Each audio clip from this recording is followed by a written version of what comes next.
Bismillahirrahmanirrahim. Assalamualaikum warahmatullahi wabarakatuh. Pada video kali ini Bapak akan menjelaskan mengenai materi bab 2, yaitu tenaga kesehatan, mata pelajaran Undang-Undang Kesehatan ya. Langsung saja kita masuk. Nah, di pendahuluan ini tertulis tenaga kefarmasian. Karena kan kita di sini jurusan farmasi ya. Nah, nanti kalau kalian sudah bekerja di apotek, rumah sakit, di pedagang besar farmasi, PBF, nah itu nanti bisa dibilang kalian sebagai tenaga kefarmasian. Apa hubungannya dengan tenaga kesehatan, Pak? Nah, itu di pendahuluan dijelaskan tenaga kefarmasian itu merupakan salah satu jenis tenaga kesehatan. Jadi untuk tenaga kesehatan itu ada beberapa macam ya, atau beberapa jenis, dan salah satunya adalah tenaga kefarmasian ya. Nih salah satu tenaga kesehatan yang ada di Indonesia. Selain tenaga kefarmasian, apalagi contohnya, misalkan tenaga medis kayak dokter kan, tenaga keperawatan, kebidanan, kesehatan masyarakat, dan yang lain-lain. Banyaklah pokoknya macam-macam tenaga kesehatan ya. Dan salah satu jenisnya adalah tenaga kefarmasian. Nah, untuk tenaga kesehatan itu di Indonesia ada undang-undang yang mengaturnya, yaitu Undang-Undang RI nomor 36 tahun 2014 mengenai apa? Tentang tenaga kesehatan. Nomor 36 tahun 2014. Itu untuk Undang-Undang Tenaga Kesehatan. Kenapa jadi dibentuk untuk Undang-Undang Tenaga Kesehatan? Alasannya adalah salah satu dasarnya adalah salah satu pertimbangannya ya, bahwa ketentuan mengenai tenaga kesehatan masih tersebar dalam berbagai peraturan perundang-undangan yang belum menampung kebutuhan hukum masyarakat, sehingga perlu dibentuk undang-undang tersendiri mengenai tenaga kesehatan supaya mengatur tenaga kesehatan secara komprehensif ini secara meluas maksudnya ya. Jadi nanti undang-undang itu lebih banyak dan lebih luas lagi membahas pokoknya tentang mengatur tentang tenaga kesehatan, baik itu mengenai tugas, persyaratan, dan yang lain-lain. Nanti dibahas di perundang-undangan itu, dicantumkan di sana persyaratannya tenaga kesehatan itu apa, tugasnya tenaga kesehatan itu apa aja, nanti yang kefarmasian tugasnya apa, yang bidan tugasnya seperti apa, perawat tugasnya seperti apa. Nah, itu diatur dalam Undang-Undang Tenaga Kesehatan. Ya, kita lanjut ke halaman selanjutnya. Nah, untuk tenaga kesehatan, masing-masing tenaga kesehatan itu membentuk organisasi profesi masing-masing ya. Jadi dari setiap masing-masing tenaga kesehatan kayak tenaga farmasian, tenaga medis, dan yang lain-lain, beberapa di antaranya membentuk organisasi profesi. Contohnya ada 6 kan di buku ya. Kalau untuk dokter, organisasi profesinya namanya IDI, Ikatan Dokter Indonesia. Kalau apoteker ya, di kefarmasian nama organisasi profesinya adalah IAI, Ikatan Apoteker Indonesia. Kalau yang D3 ya, yang TTK itu namanya Tenaga Teknis Kefarmasian. Nah, itu untuk organisasi profesinya adalah PAVI. Kepanjangannya adalah Persatuan Ahli Farmasi Indonesia. Yang lainnya bisa dibaca sendiri ya. Kita di sini lebih condong ke tenaga kefarmasian maksud apa. Nah, itu tadi. Jadi setiap profesi kesehatan itu membentuk organisasi masing-masing yang telah dicantumkan di sini. Kemudian untuk tenaga kesehatan itu dikelompokkan atau dikualifikasikan menjadi 2 ya. Apa aja itu, Pak? Nih menjadi 2 ya. Tenaga kesehatan dibagi menjadi 2. Pertama ada namanya tenaga kesehatan, ada yang namanya asisten tenaga kesehatan. Ya, bisa dibaca sendiri nanti artinya ya. Untuk perbedaan dari segi pengertian, perbedaannya dari segi pengertian itu ada pada pendidikannya ya. Nah, dilihat di sini untuk tenaga kesehatan itu kualifikasinya minimal, pendidikannya minimal ya diploma 3, kecuali tenaga medis ya. Kalau ya tadi seperti dokter. Nah, itu ada D3-nya kalau dokter ya. Kalau farmasi ada D3-nya, diploma 3-nya. Kebidanan juga ada, keperawatan juga ada. Nah, itu untuk tenaga kesehatan paling minimal dia menempuh atau sudah menyelesaikan pendidikan diploma 3 ya. Nah, sedangkan asisten tenaga kesehatan itu dia di bawah jenjang diploma 3. Contohnya apa? Lulusan SMK atau diploma 1, tapi jarang kan ada diploma 1. Nah, jadi anak-anak SMK ya yang di bidang kesehatan itu bisa SMK farmasi yang jurusannya farmasi atau analis kesehatan dan yang lain-lain. Nah, itu nanti dalam tenaga kesehatan termasuk dalam asisten tenaga kesehatan, bukan tenaga kesehatan ya. Nah, dia termasuk asisten tenaga kesehatan. Kemudian untuk tugasnya pastinya ada beda ya kan, karena kan dari segi penyebutannya aja beda. Nah, otomatis nanti dari tugas dan wewenangnya ada yang berbeda. Nanti untuk masalah perbedaan itu tidak dibahas di sini, tapi di sini secara umum seperti itu ya. Pasti ada bedanya ya. Nanti untuk masalah jabatan pun itu juga berpengaruh di masalah tenaga kesehatan dan asisten. Namanya aja di sini tenaga kesehatan ya, di sini asistennya. Nah, otomatis dia yang membantu tenaga kesehatan seperti itu. Nah, kemudian tenaga kesehatan tuh ada macam-macam nggak tadi jenisnya. Salah satunya kan tadi tenaga kefarmasian yang disebutkan di halaman awal tadi. Nah, dalam Undang-Undang Nomor 36 Tahun 2014 tadi, untuk tenaga kesehatan dikelompokkan menjadi beberapa jenis, yaitu ada tenaga medis ya. Nih, tenaga medis itu termasuknya di dalamnya adalah dokter, dokter gigi, dokter spesialis, dokter gigi spesialis dan yang lain-lain. Ya, untuk tenaga psikologis klinis ada psikologi klinis juga termasuk tenaga kesehatan, tenaga keperawatan, perawat gigi, tenaga kebidanan, bidan, tenaga kefarmasian yaitu ada apoteker tadi ya. Ada juga tenaga teknis kefarmasian. Nah, dua-duanya ini termasuk tenaga kesehatan ya. Kalau apoteker ini dia telah menyelesaikan pendidikan S1 kemudian melanjutkan ke kuliah pendidikan profesi apoteker setahun ya, untuk sementara ini setahun. Kalau kedepannya kurang tahu apakah akan diperpanjang atau masih setahun. Kalau tenaga teknis kefarmasian ini dia minimal D3. Dua-duanya tenaga kesehatan. Kalau yang lulusan SMK itu jadi asisten tenaga kesehatan. Ya. Nah, sampingnya juga ada lagi macam-macam jenis tenaga kesehatan masyarakat. Bisa dibaca sampai ke bawah ya. Apa aja contohnya. Nah, itu. Kemudian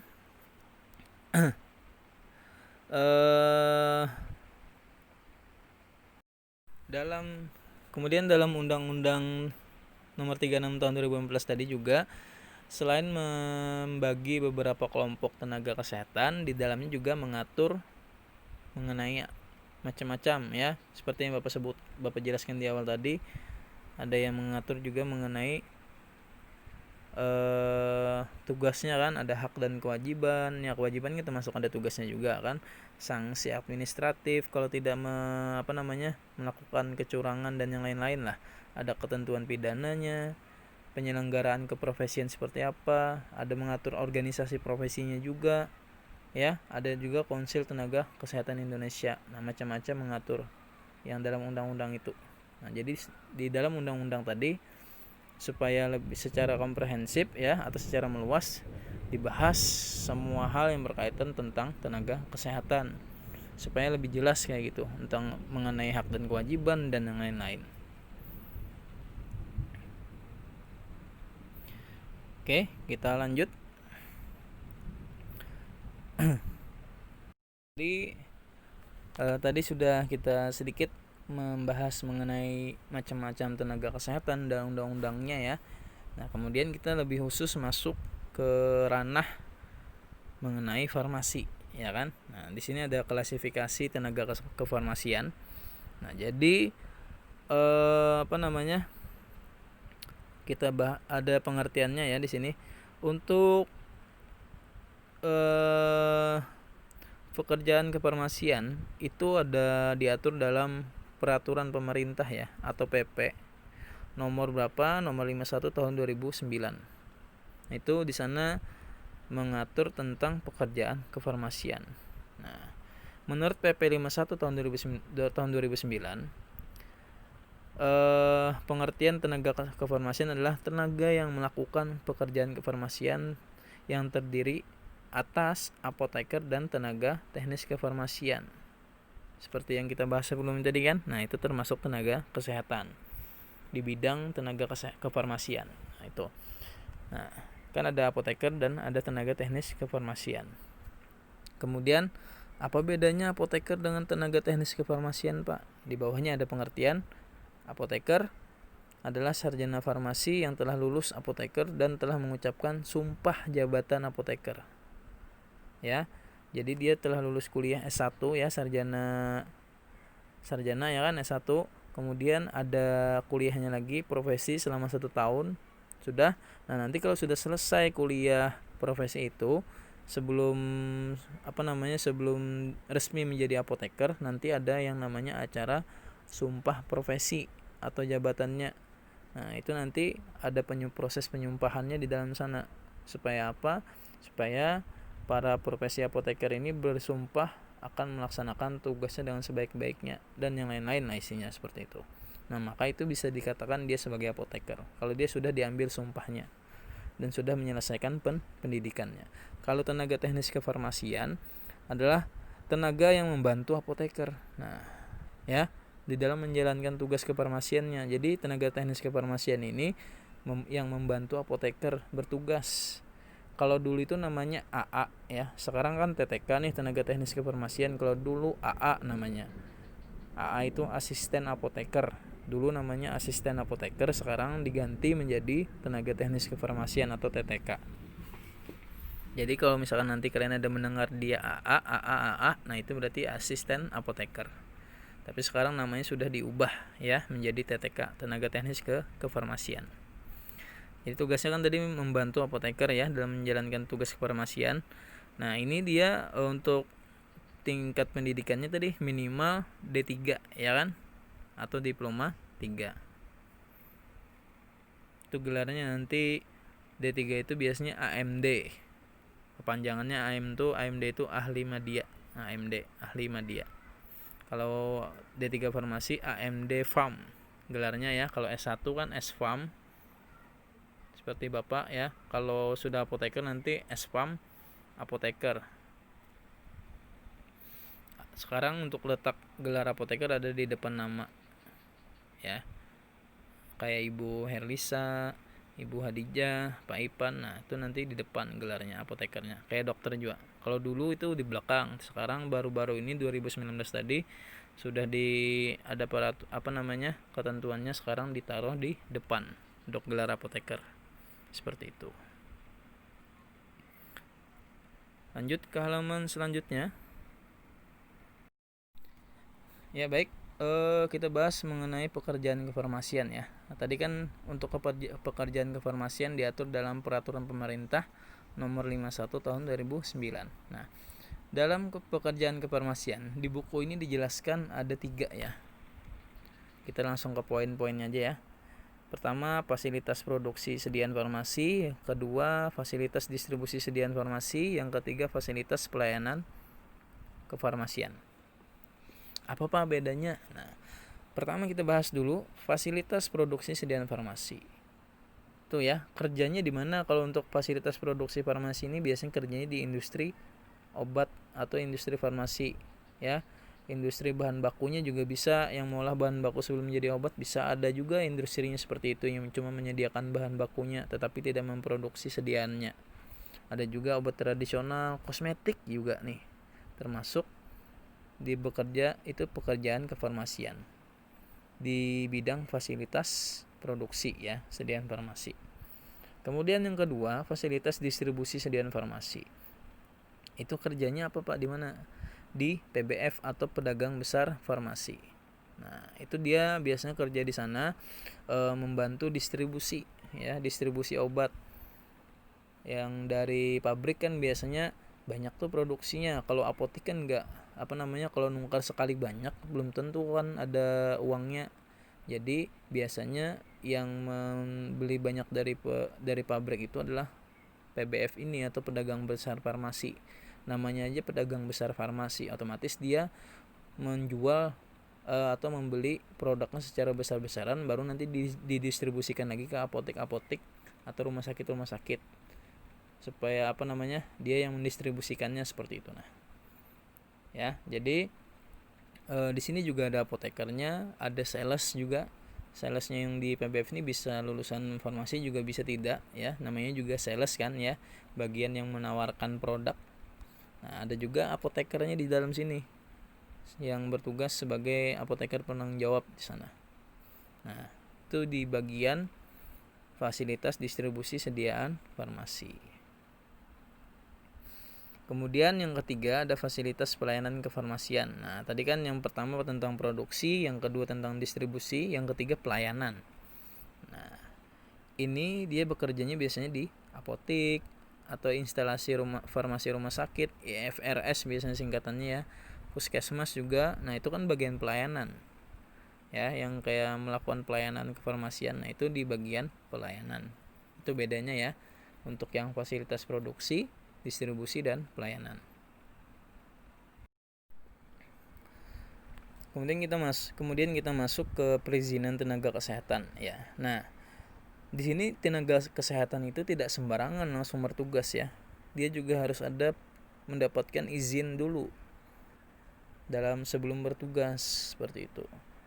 Nah, jadi harus mendaftarkan diri dulu dan yang lain-lain. Nah, pokoknya ada registrasinya. Yang mana registrasi itu diatur dalam Permenkes ya, Peraturan Menteri Kesehatan RI nomor 88 garing itu garis miring ya. Garing Menkes garing per garing 5 Romawi garing 2011. Nah, diatur di Permenkes RI ini mengenai tentang registrasi, izin praktek, dan izin kerja juga diatur di sana ya, mengenai tenaga kefarmasian. Jadi harus ada izinnya dulu. Tenaga kefarmasian tuh yang perlu izin apa aja? Nih apoteker juga, tenaga teknis kefarmasian juga ya. Jadi sebelum mereka bisa bekerja harus mengurus perizinan, registrasi, izin praktek dan izin kerja ada. Jadi harus dibikin dulu supaya bisa bertugas seperti itu.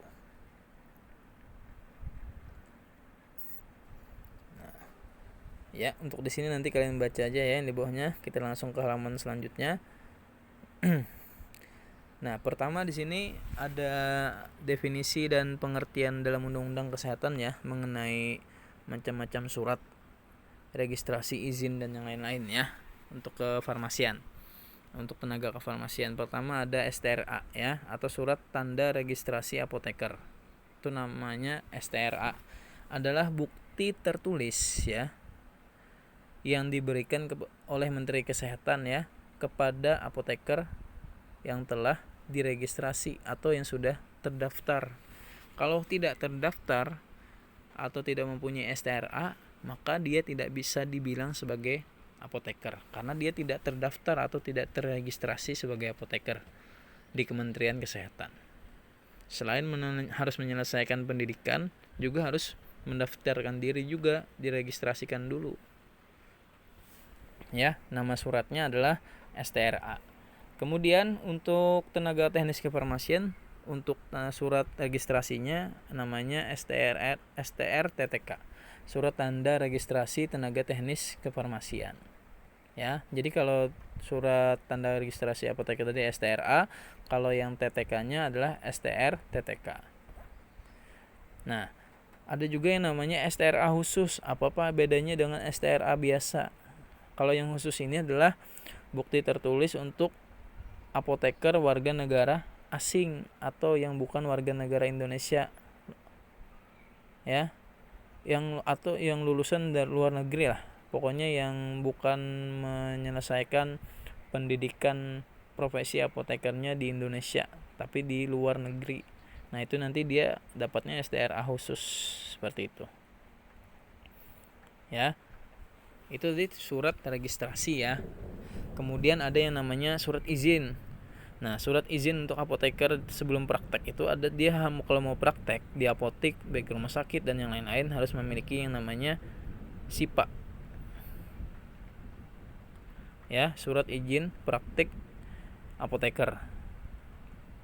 Adalah apa? Surat izin yang diberikan kepada apoteker untuk dapat melaksanakan praktek kefarmasian pada fasilitas kesehatan, fasilitas kefarmasian. Contohnya tadi kan rumah sakit, apotek, itu kan fasilitas pelayanan ya kan, tadi di macam-macam kualifikasi pekerjaan kefarmasian. Nah itu di bagian pelayanan, surat izin prakteknya adalah SIPA. Kalau surat izin kerja yang lain ada juga ini apoteker selain SIPA, ada yang namanya SIKA, surat izin kerja apoteker. Tadi kan praktek, kalau ini surat izin kerja, SIKA. Apa bedanya dengan SIPA, Pak?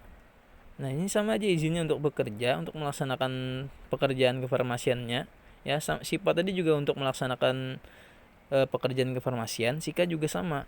Bedanya apa? Kalau SIPA tadi kan di fasilitas pelayanan ya, pelayanan kefarmasian tadi apotek dan ya, FRS yang di rumah sakit kan, tetap atau puskesmas. Nah kalau SIKA ini surat untuk melaksanakan pekerjaan kefarmasian pada apa? Pada fasilitas produksi ya atau distribusi. Kalau produksi tadi kan di industri ya, kalau distribusi tadi kan di PBF tuh, pedagang besar farmasi yang menyalurkan obat. Nah itu nanti surat izin kerjanya pakai SIKA. Tapi kalau misalkan nanti kerjanya di apotek atau rumah sakit, pakainya SIPA. Tapi kalau kerjanya di produksi, di industri atau di PBF yang menyalurkan distribusi obat-obat tadi, itu pakai SIKA, surat izin kerjanya. Ya, itu bedanya. Kemudian itu kan untuk apoteker tadi tuh yang SIPA dan SIKA. Nah, untuk TTK atau tenaga teknis kefarmasian, surat izin kerjanya adalah SIK TTK atau SIK TTK, surat izin kerja tenaga teknis kefarmasian. Kalau tenaga teknis kefarmasian biasanya kerjanya di fasilitas pelayanan kan, kebanyakannya seperti itu. Ya, untuk membantu apoteker kan dari tugasnya. Nah, di distribusi dan produksi obat juga bisa. Ya, tapi sama aja izin kerjanya pakai SIK TTK atau SIK TTK. Tapi kalau apoteker ada bedanya ya. Kalau yang pelayanan itu dipakainya SIPA, surat izin kerjanya. Kalau yang produksi dan distribusi itu pakainya SIKA. Ya, jelas ya perbedaannya.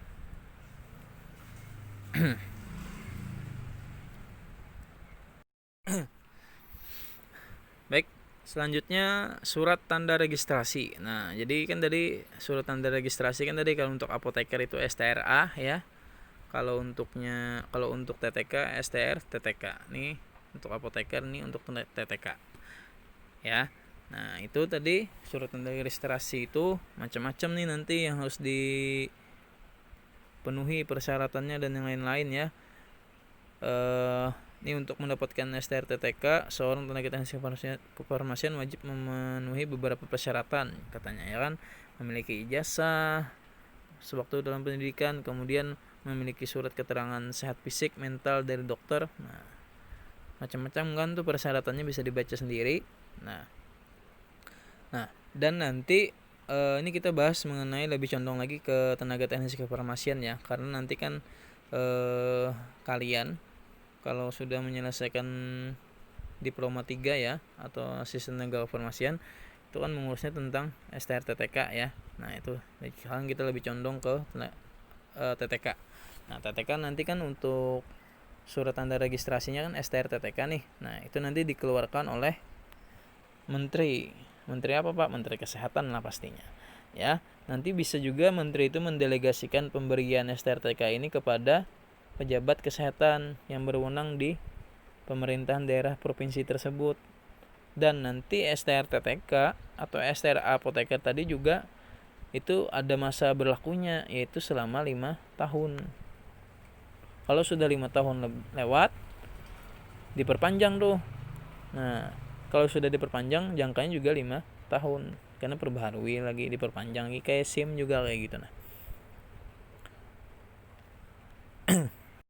untuk untuk STR-TTK tidak berlaku lagi karena apa? Misalkan ya, habis masa berlakunya, dicabut atas dasar ketentuan peraturan perundang-undangan, atau permohonan dari yang bersangkutan. Karena apa? Alasannya mungkin dicabut, ya kan? Dia ada alasan apa kayak gitu. Nah, permohonannya supaya dia tidak mengajukan lagi kan, berarti tidak berlaku lagi. Kemudian juga yang bersangkutan meninggal dunia, otomatis kan kalau dia sudah meninggal tidak bisa melaksanakan tugasnya lagi kan. Nah, itu tidak berlaku lagi STR-TTK-nya. Atau dicabut oleh menteri atau pejabat kesehatan yang berwenang. Kenapa jadi dicabut, Pak? Ya mungkin melakukan kesalahan atau tindak pidana dan yang lain-lain lah, ya. Tuh. Sekarang kita masuk ke izin praktek dan izin kerja. Ya kan tadi untuk izin praktek kan dan izin kerja ada macam-macam tuh suratnya, ya kan? Nah, di sini setiap tenaga kefarmasian yang akan menjalankan pekerjaan kefarmasian wajib memiliki surat izin sesuai tempat tenaga kefarmasian bekerja. Surat izin berupa SIPA bagi apoteker penanggung jawab di fasilitas pelayanan kan tadi.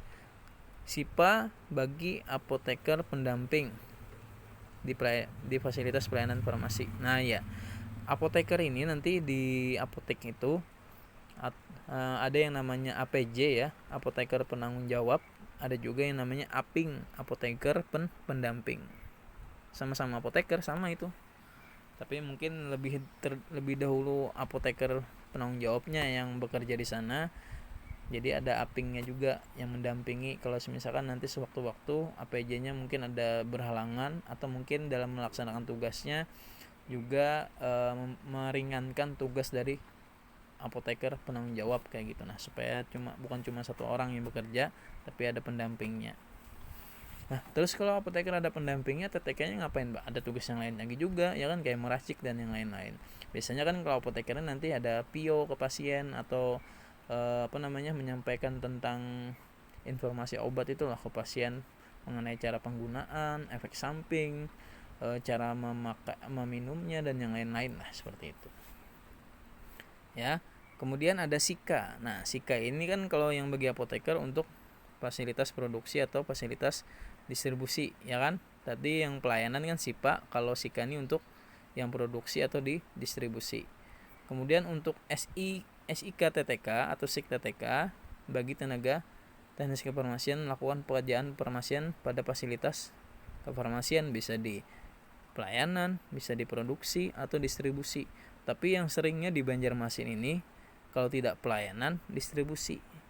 Kalau industri produksi ini kan jarang ada industri obat di Banjarmasin, bahkan bisa dibilang tidak ada ya. Kalaupun ada itu cuma obat tradisional dan itu pun tidak besar ya industrinya, ya kan. Nah, kalau di Jawa itu kan banyak tuh industri obat, ada Sanbe Farma, Kimia Farma, Indo Farma, apalagi namanya itu Kalbe Farma dan yang lain-lain. Dan ini juga ada ketentuan-ketentuan hukumnya nih. Nah, silakan dibaca ya untuk masalah itu. Baik, nah itu tadi mengenai izin dan izin praktek dan izin kerja. Yang lainnya bisa silahkan kalian baca sendiri ya. Yang pasti yang Bapak sampaikan tadi itu adalah hal-hal yang perlu Bapak sampaikan dan Bapak jelaskan ke kalian supaya kalian lebih mengerti dan memahami mengenai apa itu tenaga kesehatan. Kemudian di tenaga kesehatan itu apa aja yang termasuk tenaga kesehatan jenisnya, kan ada tenaga medis, tenaga kefarmasian dan yang lain-lain. Kemudian kan kita termasuk lagi lebih condong ke tenaga kefarmasian. Dalam tenaga kefarmasian itu ada apa aja kan, ada apoteker, tenaga teknis kefarmasian dan yang lain-lain. Perbedaan apoteker dengan TTK, perbedaan tenaga kesehatan dengan asisten tenaga kesehatan kan tadi kan.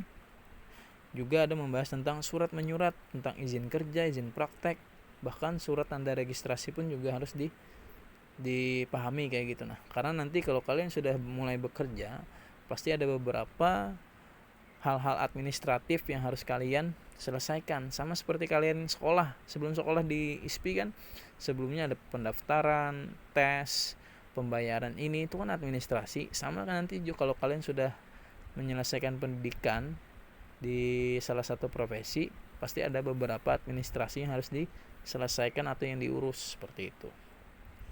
Baik, sekian dulu penjelasan dari Bapak. Semoga penjelasan yang Bapak berikan yang Bapak berikan bisa kalian pahami, kalian mengerti. Ada sponsornya itu, sponsor. Karena Bapak ini lagi di rumah dan keadaan cuacanya juga habis hujan ya. Jadi cuacanya kalau ada mendengar suara gemuruh-gemuruh, mungkin kalau itu mengganggu Bapak mohon maaf ya. Intinya itu tadi penjelasan dari Bapak. Semoga apa yang Bapak jelaskan bisa kalian pahami dan mengerti, dan semoga bisa bermanfaat baik untuk Bapak sendiri dan juga buat kalian para siswa SMK ISPI Banjarmasin. Ya, sekian dari Bapak. Salah hilaf Bapak mohon maaf. Wabillahi taufiq wal hidayah, waridho wal inayah. Wassalamualaikum warahmatullahi wabarakatuh. Tetap semangat belajar.